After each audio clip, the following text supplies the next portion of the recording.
Bonjour, bienvenue sur Comment fait-on. Aujourd'hui, nous allons réaliser ensemble un gratin de pommes au cidre. Vous allez voir, c'est très simple à faire et c'est délicieux. Dans un premier temps, j'ai épluché mes pommes.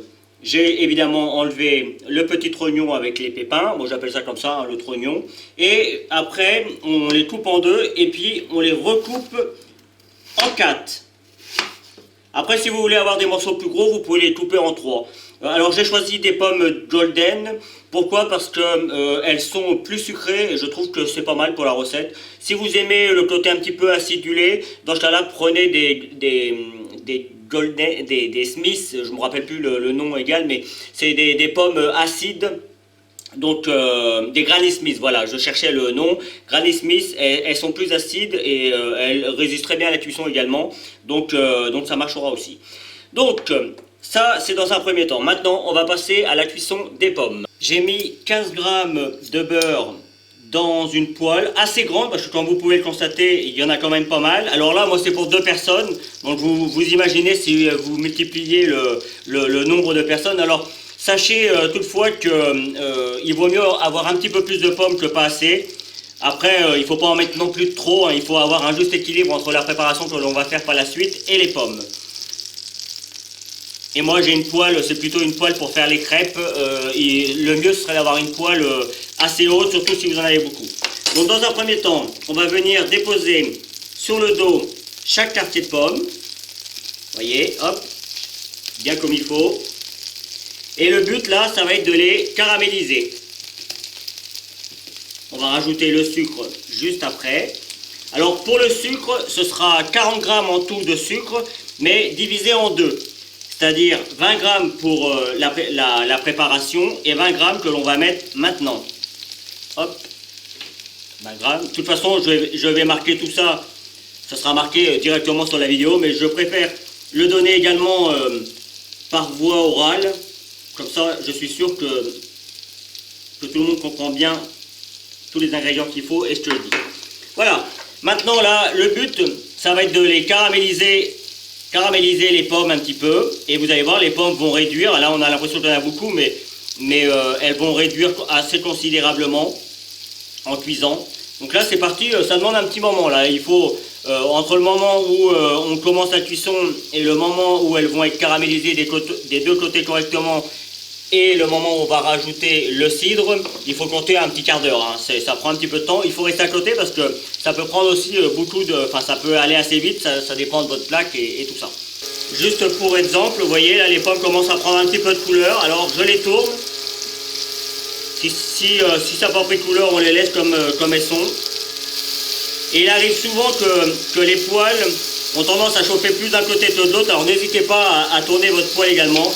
En général, on connaît assez bien ces ustensiles. Et on peut bouger également les pommes. Vous voyez, celle-là, ça manque un petit peu. Donc on les met là où ça chauffe le plus. Et on continue comme ça. Voilà, là elles sont toutes bien caramélisées sur chaque côté. C'est le moment que je choisis pour ajouter mon cidre. Alors on fait attention. Parce que quand c'est bien chaud, ça reste du caramel. Quand on va mettre le cidre, ça va déglacer un petit peu et donc du coup ça fait pas mal de... Et là maintenant le but, comme vous pouvez le voir, il y en a un petit peu partout. Là le but, ça va être de réduire complètement le cidre. Alors vous voyez, moi j'hésite pas à venir gratter un petit peu pour récupérer vraiment tous les sucres. Et le cidre va se transformer un petit peu en caramel également. Et les pommes vont finir de cuire de cette manière. Alors il y en a certaines qui sont un petit peu plus colorées que d'autres, mais ça c'est pas très grave. Comme ça fait un petit mix lorsque vous allez déguster votre gâteau. Et vous voyez, hein, ça continue de cuire avec le cidre, c'est assez sucré, donc du coup ça caramélise aussi. Vous voyez, je vais venir napper un petit peu. Ça va assez vite, hein. Là il n'y en a pas beaucoup, donc du coup ça va relativement vite. Encore une petite minute ou deux, et puis la cuisson des pommes sera terminée. On va bien laisser réduire le jus quand même. Je vais bien les mettre au milieu comme ça. Voilà, mes pommes sont bien cuites. Hop, je vais les arrêter et je vais les laisser refroidir dans la casserole. Je l'enlève juste un petit peu du feu parce que moi j'ai une plaque qui continue à chauffer un petit peu lorsque ça s'arrête. Et disons que je vais les laisser 10-15 minutes et puis après on va pouvoir faire l'appareil et faire la totalité de la recette. C'est parti pour faire notre appareil qui ira avec nos pommes. Alors, vous devez certainement entendre souvent parler d'appareil en pâtisserie si vous faites souvent de la pâtisserie. Un appareil, c'est quoi? C'est simplement un mélange de produits liquides et ou solides. Enfin, c'est surtout un mélange de produits liquides et solides pour être exact. Donc là, en l'occurrence, vous aurez un appareil quand vous faites une quiche, par exemple, quand vous faites un clafoutis, vous aurez un appareil aussi. Et bien là, c'est un petit peu le même principe. On va prendre l'œuf. Alors évidemment, moi c'est pour 2 personnes. Hein. Si vous faites pour 4, vous mettez 2 œufs. Si vous faites pour 6, vous mettez 3 œufs. Puis vous multipliez le reste des ingrédients également. Je vais reprendre les 20 grammes de sucre qui me restent sur les 40. Je vais bien mélanger. Là, à partir de là, c'est vraiment très facile. Hein. Vous pouvez préchauffer d'ailleurs votre four à 180 degrés. Donc là, je mélange pour que ça blanchisse un petit peu. Voilà. Je vais rajouter ma petite cuillère à café de vanille. Alors moi, je fais à l'œil. Voilà. J'ai l'habitude. Alors moi, je mets de la vanille en poudre parce que ça donne des petits grains. Je trouve que c'est joli. Puis elle est un petit peu plus savoureuse que... Bon, en tout cas, au niveau du goût, elle a plus de goût que la vanille liquide. Mais si vous avez de la vanille liquide, ça marchera très bien. Je vais maintenant rajouter la cuillère à soupe de crème fraîche.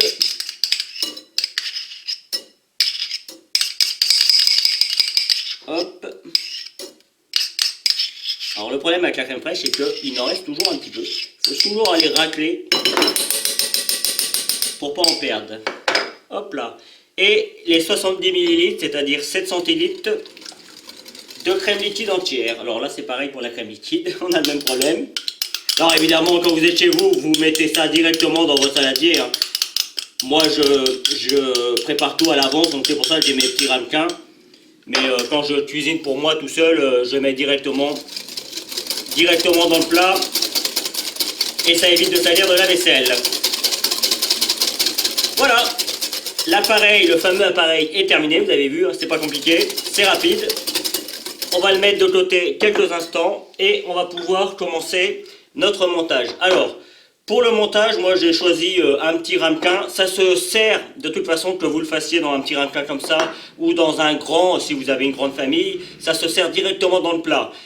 Vous pouvez également les faire en petit, hein, comme ça vous servez un plat pour chaque personne. Et je vous conseille de l'accompagner d'une petite glace à la vanille. Je parle souvent de la glace à la vanille parce que je trouve que c'est ce qui se mélange le mieux avec les pommes et tout ça. Après, si vous avez d'autres goûts, libre à vous, hein, laissez-vous aller dans vos goûts, il n'y a aucun problème. Donc voilà. Donc maintenant, je vais reprendre mes pommes. Hop, elles sont là, sur le côté. Je vais juste les mettre comme ça. Alors, encore une fois, avec les pommes, il faut en mettre, mais il ne faut pas en mettre de trop non plus. Et vous allez voir, elles ont tendance à remonter sur le dessus, c'est assez classique. Hein. Donc, n'en mettez pas 2 couches. Une couche, c'est suffisant. On aura toujours tendance, comme le plat est assez grand, à se dire, oh bah tiens, on va mettre une 2e couche. Et en fait, ça ne sert à rien. Et puis s'il y a trop de pommes, ce sera pas bon. S'il n'y en a pas assez, ce sera pas bon non plus.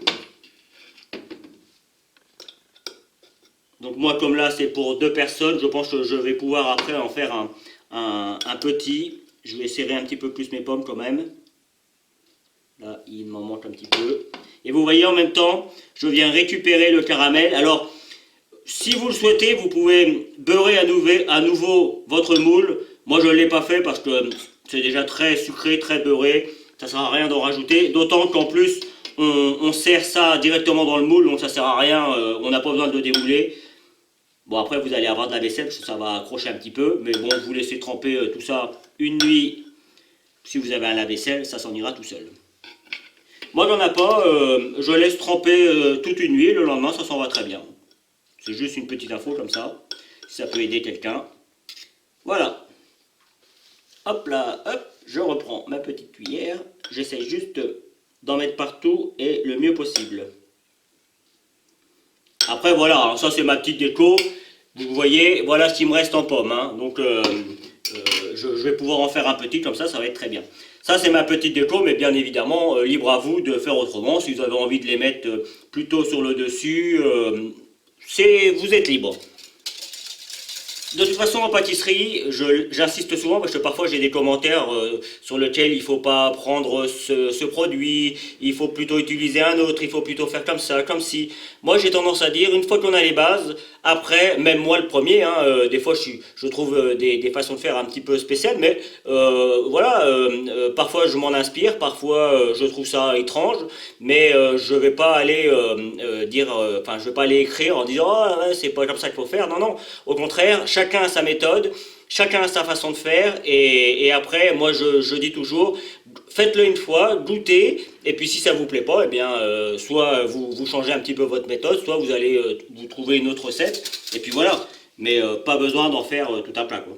Alors maintenant, je reprends mon appareil, je l'ai mélangé un petit peu, comme vous avez pu le voir, et je vais venir le mettre sur quasiment la hauteur des pommes. Je vais regarder un petit peu pour faire mon petit. Voilà, hop là, là c'est parfait. Et maintenant, on va mettre tout ça au four. Il faut compter un bon petit moment. Donc à partir de 20 minutes, vous regardez, mais ça peut aller entre 20 et 40 minutes suivant la quantité que vous faites et suivant également le four que vous avez. Moi j'ai un four électrique à chaleur tournante, mais je vous donnerai le temps exact à la fin de la vidéo. Je viens juste de les sortir du four. Le petit a cuit un petit peu moins longtemps, environ 25 minutes, et le grand 30 minutes. Donc c'est pour ça, hein, je vous l'ai dit, on part sur 20 minutes et puis après on s'adapte. Donc comme vous pouvez le voir, le petit est un petit peu plus cuit. Moi j'aime bien quand il est comme ça, mais j'aime aussi quand c'est un petit peu plus crémeux, bien cuit sur les côtés, un petit peu plus crémeux sur le centre. C'est une question de choix, hein. De toute façon, si vous le préférez un peu moins cuit, vous le mettez un petit peu moins longtemps, et si vous préférez un petit peu plus cuit, vous le mettez un petit peu plus longtemps. Sachez que ça se mange pas chaud, hein, c'est pas, il faut attendre un petit peu, ça se mange tiède. Tiède c'est bon, mais froid c'est bon aussi. Et juste avant de servir, vous saupoudrez d'un tout petit peu de sucre glace, et comme ça donne quelque chose de super joli. Je vous montrerai tout ça pour la fin de la vidéo. Et voilà, la vidéo va se terminer sur cette jolie image. J'espère que cette recette vous plaira. Moi, j'ai pris comme toujours beaucoup de plaisir à la réaliser pour vous. Vous allez voir apparaître les liens qui vont vous permettre d'aller sur Twitter, Facebook, Instagram, n'hésitez pas. Et puis juste après, je vous propose le lien qui va vous permettre de vous abonner à ma chaîne YouTube si vous ne l'avez pas encore fait. Celui qui va vous amener sur mon site www.commentfaiton.com où vous retrouvez l'ensemble de mes recettes. Et puis je vous donnerai deux autres recettes de gratin sucré comme ça, tout aussi simple à faire que celui-ci. Juste pour info, j'ai mis un tout petit peu de sucre glace juste avant la préparation et ça donne quelque chose de pas mal. Et je ne l'ai pas découpé parce que vous savez ce que c'est, hein, il y a l'appareil, il y a les pommes qui sont caramélisées, donc voilà. À bientôt sur Comment fait-on. Vous pouvez maintenant vous abonner à ma chaîne YouTube en cliquant ici. N'oubliez pas la petite cloche pour les notifications pour recevoir toutes mes vidéos. Vous pouvez aller sur mon site www.commentfaiton.com où vous retrouverez l'ensemble de mes recettes. C'est ici et je vous donne deux autres recettes, soit qui correspondent à la recette que je viens de vous donner, soit qui est utile pour la recette que je viens de vous donner. À bientôt sur Comment